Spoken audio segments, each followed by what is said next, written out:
Hi, my name is Bethany Dixon. I am 28 years old, and this is my response to the Disposition to Teach assignment that we are doing. It's GCU UNV 108.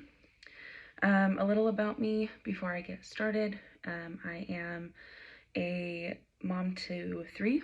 I have all boys, so I have a lot of fun at home.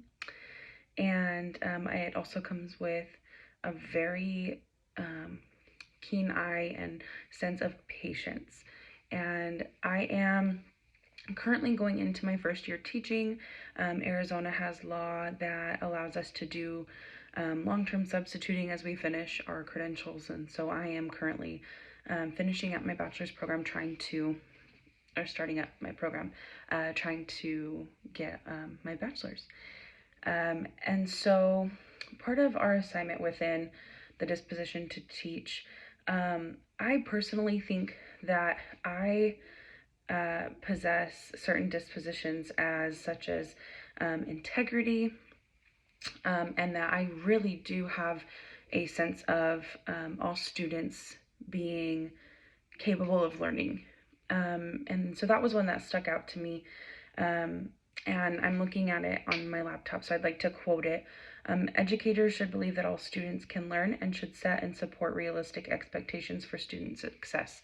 I wholeheartedly agree with this, and so I think that is one thing that I possess going into my first year teaching, as well as exercising judgment and ethical behavior.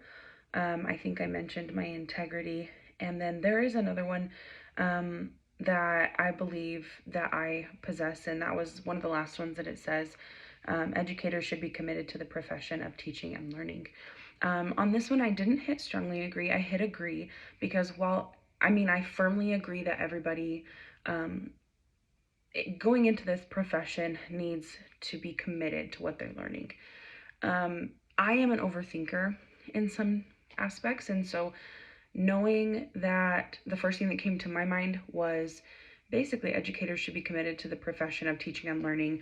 I think I read that as solely, while I know there are other things in life, being committed to, like me as a mom. So I think I just kind of wanted to lay it into the silver lining of things, or I should say the common ground anyway, by putting that I agree. So that is something I possess. Excuse me, I have the hiccups.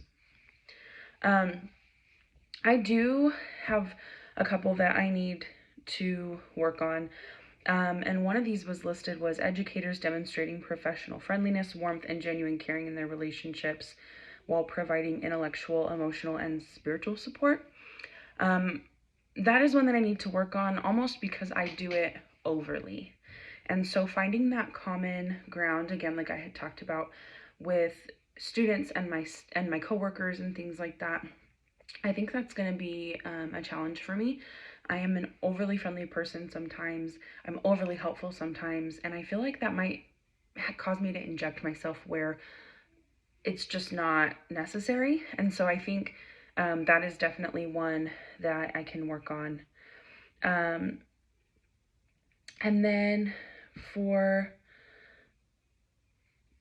professional educators, I personally think that things like I had mentioned with integrity, I want to know, just from a parent's perspective, that my child's educator has these codes of ethics, and that they almost just understand the common sensual right and wrong. I was going over our quiz, and that was a lot of what I noticed was the right and wrong of certain things just stuck out like a sore thumb.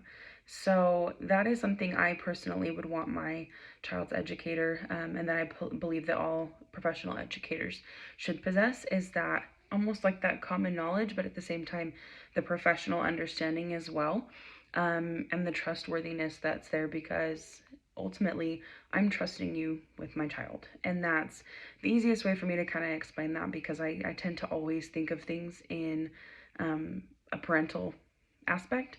And I think that is something also that'll aid me throughout my time as an educator. I really do my best to see from all angles, whether that be from a student's perspective, but also from a parent's perspective. So I think that kind of helps me a little bit as well. So yes, I think that kind of sums up what I was thinking for my disposition to speech, and I look forward to the rest of my course.